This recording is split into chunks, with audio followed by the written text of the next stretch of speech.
Supreme कोर्टामध्ये आज मोठा युक्तिवाद झालेला आहे आणि हा युक्तिवाद सहसा आम्ही पाहतो की दोन वकिलांमध्ये असतो, परंतु आज स्वतः जज सरन्यायाधीश यांनी पण सहभाग घेतला होता असं दिसतंय. आज सरन्यायाधीशांनी जनतेच्या मनात जे प्रश्न आहेत ह्या सगळ्या संबंधी ते प्रश्न थोडक्यात त्याचा वाचा फोडला आणि तुषार मेहतांना जे गव्हर्नरचे वकील आहेत त्यांना विचारले. आणि बऱ्याच वेळेस तुषार मेहतांना म्हणावं लागलं की लॉर्डशिप मला थोडं बोलू दे, कारण मी डिस्टर्ब होतोय, नंतर तुम्ही प्रश्न विचारा. पण त्यांचं चीफ जस्टिसांचं ते म्हणले की 3 मुद्द्यांवर 3 मुद्दे गव्हर्नर म्हणतायत की मी उद्धव ठाकरेंना फ्लोअर टेस्टसाठी बोलवलं. ते 3 मुद्दे काय होते? 34 आमदारांची नाराजी, त्यांचं पत्र गव्हर्नरला, 7 अपक्ष आमदारांचं पत्र गव्हर्नरांना आणि देवेंद्र फडणवीसांचं पत्र.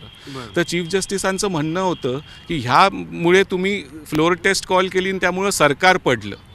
तर हे 34 आमदार पण कधी म्हणले नाही की आम्ही शिवसेनेत नाही आहे, ते शिवसेनेतच होते. जर ते त्यांच्या लीडरवर नाखुश होते तर ते त्यांच्या इंटरनल पार्टीचा हे होता. 97 मवयाचे म्हणजे NCP काँग्रेस एकत्र होतीच, तर सरकार हे 3 वर्ष एकत्र होतं चाललं. तुम्हाला अचानक 21 तारखेनंतरच सगळ्या मुद्दे कसे आठवले? 3 वर्ष तुम्ही सुखी संसार केला आणि अचानक घटस्फोट, असं पण हे झालं की घटस्फोट द्यायची वेळ का आली? तर तुषार मेहतांनी प्रयत्न केला ते आन्सर करायला. त्यांनी सांगितलं की आम्ही कॉन्स्टिट्यूशनला धरूनच हे सगळं केलेलं आहे आणि आमच्या गव्हर्नरच्या हातात दुसरं काहीच नव्हतं, कारण लोकांमध्ये पण संभ्रम होता, आमदार नाखुश होते.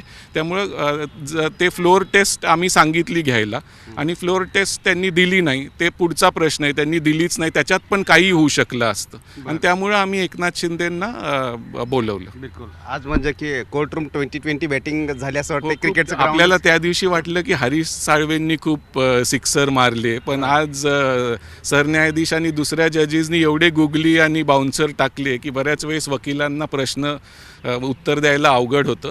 पण ओव्हरऑल आज असं आपल्याला म्हणता येणार नाही की जजेसनी काय मन बनवले. त्यांनी फक्त त्यांच्या मनातले प्रश्न, की राज्यपाल बऱ्याच वेळेस त्यांच्या अखत्यारीच्या बाहेर जाऊन असे निर्णय घेतात आणि त्यामुळं एक जे गव्हर्नमेंट फॉर्म झालेलं आहे ते पडलं. तर ते म्हणले तुमच्या पत्रामुळंच हे गव्हर्नमेंट पडलं आहे. कारण ते ठीक आहे, ते म्हणले उद्धव ठाकरेंकडे लोक कमी झाले होते, पण तुमचं ते पत्र तुम्ही देवेंद्र फडणवीस अविश्वास प्रस्ताव आणू शकले असते, किंवा तुमचं मॉन्सून सेशन म्हणजे पावसाळी अधिवेशन सुरू होणार होतं, त्यात सप्लिमेंटरी डिमांड ऑफ ग्रांटमध्ये तुम्ही तुमच्या पक्षाविरुद्ध मतदान केलं असतं, तर तुम्ही त्याच्यात तुमची नाराजी दाखवली असती. आणि तुषार मेहतांचं म्हणणं होतं की लीडरवर ते नाखुश होते. तर चीफ जस्टिसांचं म्हणणं आहे की जी फ्लोअर टेस्ट होती ती सरकार विरुद्ध असती, एका CM विरुद्ध किंवा लीडर विरुद्ध नसती. तुम्ही लीडर बदलायला सांगितला असता, तुम्ही चर्चा केली असती. पण असं काय अचानक झालं की, आणि त्यावेळेस तर तुम्ही BJPचा त्या पत्रात लिहिलं नव्हतं की आम्ही BJPचा पुढे सपोर्ट घेऊ, नंतर तुम्ही BJPचा सपोर्ट घेतला. तर असे बरेच प्रश्न चीफ जस्टिसांनी विचारले. तुषार मेहता म्हणले होते की मी 1-1.25 तासात संपवेल, पण ह्या प्रश्नांमुळं आणि त्या उत्तरामुळं थोडं लांबलं आहे. तर आता लंच 2 वाजता लंच संपल्यावर एक 10-15 मिनिटात ते आटोपतील आणि मग सिंघवी आणि सिब्बल त्यांचं रिजॉइंडर घेतील. शेरोशायरी पण खूप झाली, मैं चुप रहा तो बहुत गलतफहमियां होंगी असं म्हटलं वसीम बरेलवी. तर तुषार मेहता म्हणले की आता हे एवढं हे होतंय तर मला आणि सिब्बलांना शेरोशायरी आवडती, तर मी एक वसीम बरेलवीचा शेर त्यांनी सांगितला. आणि त्यांनी एक उद्धव ठाकरेंबद्दल पण नाव न घेता स्टेटमेंट केली तुषार मेहतांनी. ते म्हणले की तुम्हाला लीडरशिप ही तुम्ही इनहेरिट करू शकता, वडिलोपार्जित तुम्हाला पण ते क्वालिटीज तुम्हाला वडिलोपार्जित मिळतील का नाही हे शुअर नाही. तर तो थोडा त्यांनी उद्धव ठाकरेंविरुद्ध एक स्टेटमेंट केल्यासारखं झालं.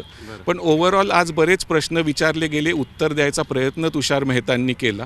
आणि अजून ह्याच्यावरून आपण काय ओपिनियन फॉर्म करू शकत नाही, कारण जजेसनी आधीच म्हटलं होतं की आम्ही बऱ्याच गोष्टी बोलतो, तुम्हाला विचारतो, आम्ही कोर्टात बोलतो आणि ते मीडियामध्ये जातं की कोर्ट असं म्हणलं तसं. ते आम्ही प्रश्न उत्तर आपले आहेत ते चालू राहतील, मेन जे आहे ते आमच्या जजमेंटमध्येच येईल. बरोबर आहे. परंतु तो जो एक मुद्दा होता आणखी की 15 दिवसाच्या संदर्भाचा, आणि सभागृहामध्ये जर कारवाई करायची असेल 15 दिवस लागतात, परंतु राज्यपाल तेवढा कालावधी थांबू शकत नाही. हां, तर ते तुषार मेहतांचं म्हणणं होतं की 15 दिवस राज्यपाल थांबू शकत नाही, कारण एवढा जर असंतोष आहे. आणि ते पण म्हणले की आमदारांवर थ्रेट होते, सिक्युरिटीचा प्रश्न. तर चीफ जस्टिस म्हणले महाराष्ट्र हे सुसंस्कृत राज्य आहे, बऱ्याच वेळेस पॉलिटिकली बऱ्याच गोष्टी म्हणल्या जातात, पण ते होतंच असं नाही, त्यामुळे तो विषय तुम्ही सोडून द्या. अशा बऱ्याच एक चांगला सामना रंगला आज. बरोबर आहे. हा सामना आज दिवसभर पाहायला मिळेल. हा सामना अजून तुषार मेहतांबरोबर ते 15 मिनटं लंच नंतर आणि मग सिब्बलांना पण ते प्रश्न विचारू शकतील बेंच आणि विचारेलच की दोन्ही बाजू, कारण हे मॅटर अजून पण 50-50 ह्याच्यावर पॉइज्ड आहे, काहीही होऊ शकतं. अजून मन बनवलेलं नाही आहे बेंचने. बरोबर आहे. परंतु असा एकदम आजचा पवित्रा जो आहे चीफ जस्टिस यांचा, तुम्ही यापूर्वी सुद्धा सुनावणी आणि ऐकलेला आणि तुषार मेहतांच्या विरोधामध्ये जो चालला होता, म्हणजे की विरोध असं म्हणता येणार नाही, परंतु प्रश्नावली वारंवार जे ते निर्माण केले जात होते. आपण या 2-3 आठवड्यामध्ये पाहिलेलं आहे की एवढे प्रश्नाची सरबत्ती आतापर्यंत केली नव्हती. हो, नॉर्मली चीफ जस्टिस हे शांत असतात, ते दुसऱ्यांना बोलू देतात, पण आज त्यांच्याच मनात हे प्रश्न होते की राज्यपालांच्या ह्या एका पत्रामुळं ते सरकार कोसळलं, तर त्यांना कारण काय होतं की एवढं त्यांनी फ्लोअर टेस्ट हे करायची. तर ते त्यांच्या मनात जे प्रश्न होते तर ते बोलत राहिले आणि त्यांचा फ्लो होता आणि ते विचारत राहिले प्रश्न. तर असं होत असतं. आणि तुषार मेहता पण बऱ्यापैकी अग्रेसिव्ह वकील आहेत, त्यांनी पण बऱ्याच वेळेस सांगितलं की तुम्ही मला डिस्टर्ब करू नका, नंतर आपण बोलू ह्याच्यावर. पण तरी जे प्रश्न ते म्हणले माझ्या मनात जसे प्रश्न येत आहेत, आणि जस्टिस नरसिम्हा, जस्टिस हिमा कोहलींनी पण बरेचसे प्रश्न विचारले. त्यामुळं हे असं अधूनमधून कोर्टात होतच असतं. बिलकुल. आणि हे अधूनमधून कोर्टामध्ये आज तोच दिवस आहे की त्यामध्ये युक्तिवाद जो आहे तो मोठ्या प्रमाणात झाला आणि प्रश्न जे आहेत चीफ जस्टिस यांनी हे विचारलेले आहेत. पाहावं लागेल की आता आणखीन दुपारच्या टप्प्यामध्ये कोण युक्तिवाद करते आणि त्यावर सरन्यायाधीश आणखीन प्रश्न उपस्थित करतायत का. रामराज शिंदे, झी मीडिया, दिल्ली. विकासाचा ध्यास म्हणजे